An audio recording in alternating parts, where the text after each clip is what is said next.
Modern sports nutrition products are carefully designed to help you achieve your maximum physiological performance, but they're something that many of us take for granted, especially when you consider they haven't always been available. So we've come to northern Italy to visit Enervit, who are one of the pioneers in modern sports nutrition, to learn about the history of it and also how bars and gels are made.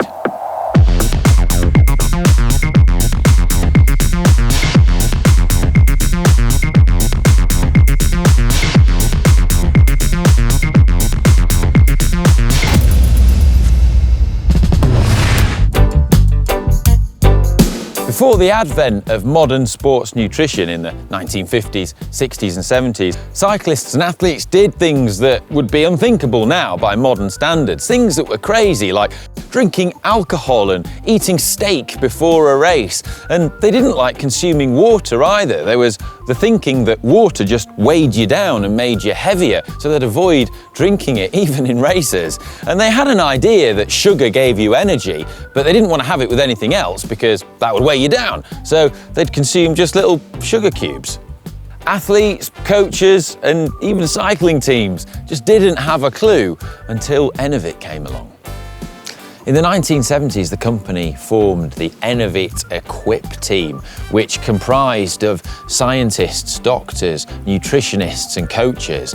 And they had the goal of trying to better understand sports science and nutrition so that they could use that knowledge to better help athletes. And some of the initial sort of early products that came out from that are here right now. So you've got this rather, incredibly retro-looking energy drink. It contains vitamins, electrolytes, and fructose. And then you've got these salt tabs. These were sort of pioneering, really revolutionary, the idea of taking any of this stuff in the 1970s. So that's some of the early energy vitamin tabs there. And again, a box of them here, and one of the original plastic water bottles as well.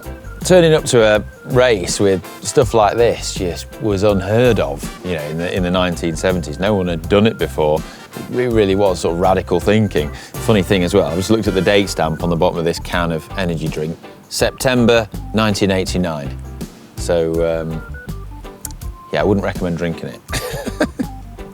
The team performed groundbreaking research. So things like in 1978, they had their Giro Clinica van, which was a van that followed racers and then measured riders' blood sugar levels during the race. This just proved incredibly valuable research that went on to pave the way for future studies. Also, like in this box here, it's actually got retro heart rate monitors from that period too, which again, wasn't something that had been measured in the past. And these heart rate monitors are incredible. They look like something from the Antiques Roadshow. They're so antiquated compared to modern units, but measuring riders' heart rates, it just hadn't been done before.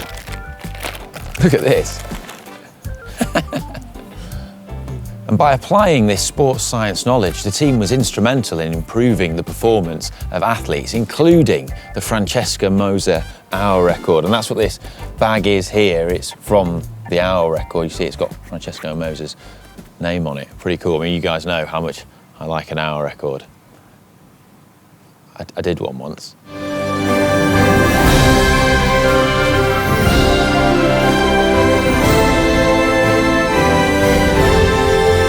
The big advantage for Enervit is that it produces, designs and manufactures its products in-house. And this is in contrast to a lot of nutrition companies that simply outsource the manufacturing of their, say, protein bars out to another company and then just design the packaging and do the marketing of the product.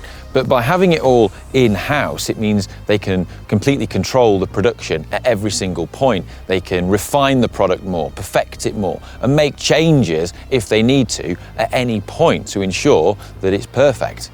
In addition, it means safety can be ensured and the product is free from illegal or prohibited contaminants or substances, something which is absolutely crucial when you work and supply products to professional athletes, as Enervit has done from its inception and continues to do so today, including Tadej Pogačar, the Tour de France champion. And this approach is carried on today with the Equip Enervit team, who continues to innovate and operate at the forefront of sports nutrition. And this is one of their research labs where they actually develop the latest products. It's particularly exciting for me because, well, I used to be a chemist, so any kind of lab is exciting for me. But how does Enervit create the bars and gels that we use? Well, it's pretty cool because there's some prototypes here that have been made in this research lab.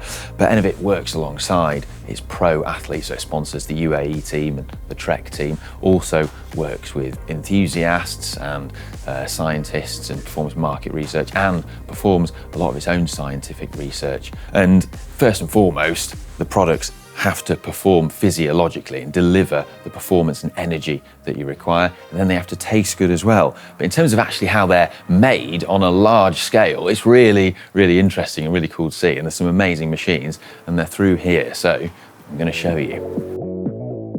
Before we go in and see how the bars are made, I've got to put on some safety clothing and a lab coat. I love a good lab coat.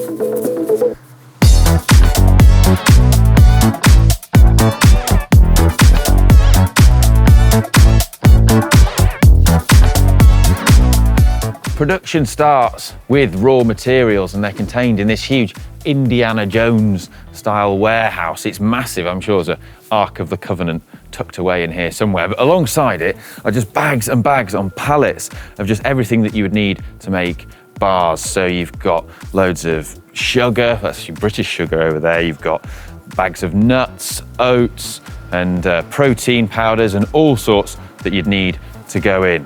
Quite interested to see that many of the raw ingredients actually come from England, but there's also a lot from Italy as well. And there's cacao powder in these sacks, and the most popular flavors, I'm told, are actually cacao or chocolate, vanilla, and increasingly so, coconut. Right.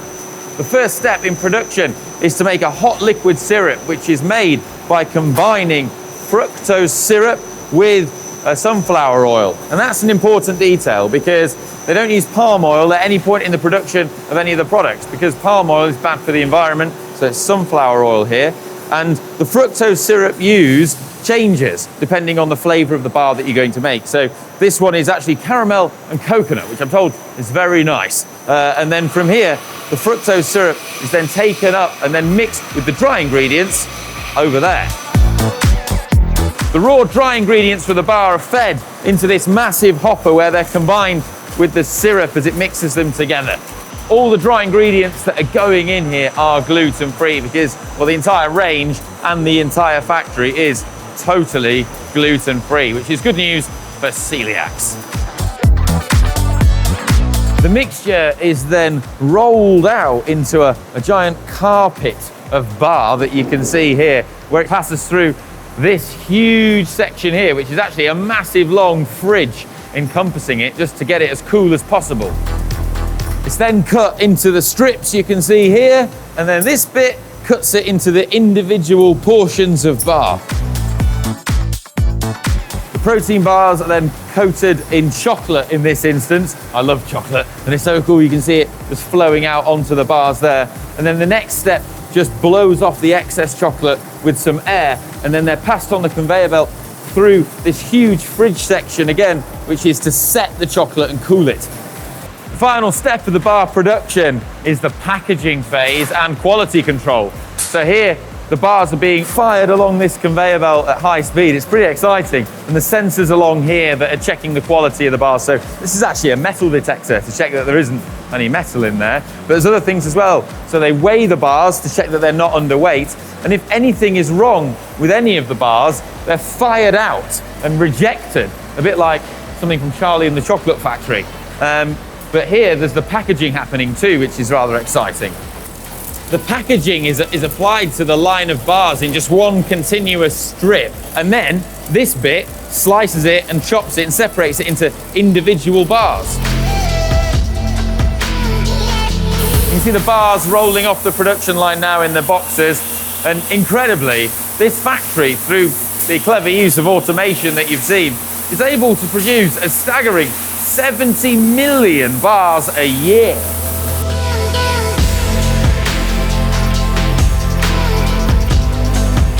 The gels are made using this incredibly complex machine.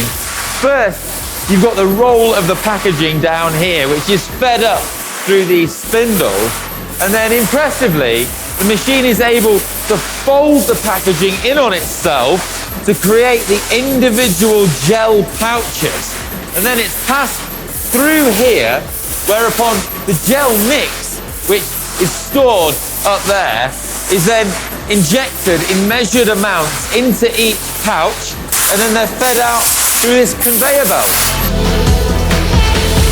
The finished gels come through here where they're packaged and can be sent out all over the world. And the actual gel mixture in here is a careful mix of various different sugars such as fructose and maltodextrin, so you can take advantage of the different pathways in the body of absorbing carbohydrate, so you can absorb more at a faster rate during intense exercise and avoid the dreaded bonk.